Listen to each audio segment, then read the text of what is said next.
দেশি মুরগি ঝাল ঝাল করে রান্না করে দেখাবো। আমি আজকে দেশি মুরগিটাকে এরকম ভাবে কষিয়ে রান্না করব, কোনো প্রকার ঝোল ছাড়া কিংবা আলু ছাড়া। তো ঝাল ঝাল করে যারা দেশি মুরগিটা পছন্দ করেন তাদের জন্য আজকে আমার এই রেসিপিটা। এটা খেতে ভীষণ মজার হয়। প্রথমে আমি ফ্রেশ মাংস নিয়ে নিয়েছি, হাড় তারপর চামড়া এগুলো ছাড়িয়ে শুধু মাংসটুকু নিয়েছি।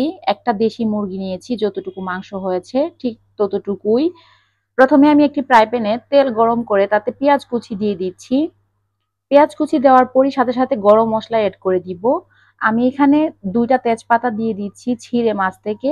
আর এখানে 8-10টা সাদা কালো গোলমরিচ নিয়েছি, 4টে এলাচ, 5টে এলাচ নিয়েছি, আর নিয়েছি দারচিনি 2 টুকরো, আর 2টা লং নিয়েছি। সব ধরনের গরম মশলাই মিক্স করে দিয়েছি। এখন পেঁয়াজের সাথে এগুলোকে হালকা ব্রাউন কালার করে ভেজে নিব। পেঁয়াজটা যখন এরকম ভাবে বেরেস্তার মতো হয়ে যাবে ঠিক সেই পর্যায়ে আমি অল্প একটু পানি অ্যাড করে দিয়েছি। আর এখন অ্যাড করে দিব মশলা। এখানে নিয়েছি 3টা রসুন বাটা, 1 চামচ আদা বাটা, আর 5টা পেঁয়াজ বাটা। পেঁয়াজটা একটু বেশি নিয়েছি যেন ঝোলটা একটু ঘন ঘন হয়। আর আদা বেশি দেওয়া যাবে না, তাহলে গন্ধ করবে। আর এখন অ্যাড করে দিচ্ছি ধনিয়ার গুঁড়া। আমি 1 চামচ ধনিয়ার গুঁড়া দিয়েছি, 1.5 চামচ মরিচ দিয়ে দিচ্ছি। আমি রাঁধুনি মশলাগুলো এড করছি। আর হলুদ দিয়ে দিচ্ছি আধা চা চামচ, পরিমাপ মতো লবণ। প্রায় সব মশলাই দেওয়া শেষ। এখন আমি ভালো করে নেড়ে চেড়ে নিব মশলাগুলোকে। সমস্ত মশলাগুলোকে ভালো করে নেড়ে চেড়ে নিয়ে এখন ঢাকনা দিয়ে বেশ কিছুক্ষণ সময় ঝাল করে নিব। আমি 4 থেকে 5 মিনিট মশলাটাকে কষিয়ে নেওয়ার পর যখন তেলটা এরকম ভাবে উপরে ভেসে এসেছে ঠিক সেই পর্যায়ে এখন মাংসগুলো অ্যাড করে দিব। দেখুন দেশি মুরগিটা দিয়ে দিয়েছি, এখানে একটা মুরগি আছে। তো এখন মশলার সাথে মুরগিটাকে ভালো করে নেড়ে চেড়ে দিয়ে ঢাকনা দিয়ে জাল করে নিব বেশ কিছুক্ষণ সময়।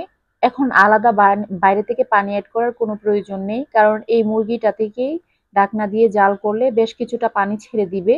এই পানিটার সাথে মশলাটার সাথে মুরগিটা ভালো করে কষিয়ে নিতে হবে। তো এখন ঢাকনা দিয়ে দেখে 3-4 মিনিটের মতো জাল করে নিচ্ছি। 4-5 মিনিটের মতো কষিয়ে নেওয়ার পর দেখুন লুকটা কতটা সুন্দর দেখা যাচ্ছে, তেলটা উপরে ভেসে আসছে আর কতটা ভালো লাগছে দেখতে।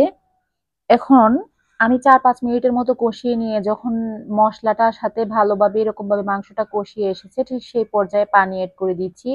আমি এখানে 1 কাপ পানি অ্যাড করেছি।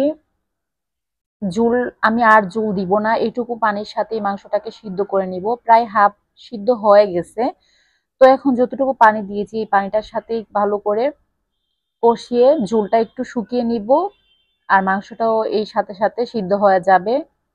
এখন আবারও ঢাকনা দিয়ে 4-5 মিনিটের মতো ডেকে রান্না করে নিব। আর এখন দিয়ে দিচ্ছি জিরার গুঁড়ো। আমি প্রথমে কিন্তু সব মশলাই অ্যাড করেছি কিন্তু জিরা দেইনি। আমি এখানে রাঁধুনি জিরাটা নিয়েছি, 1 চা চামচের মতো জিরা গুঁড়ো দিয়ে দিচ্ছি।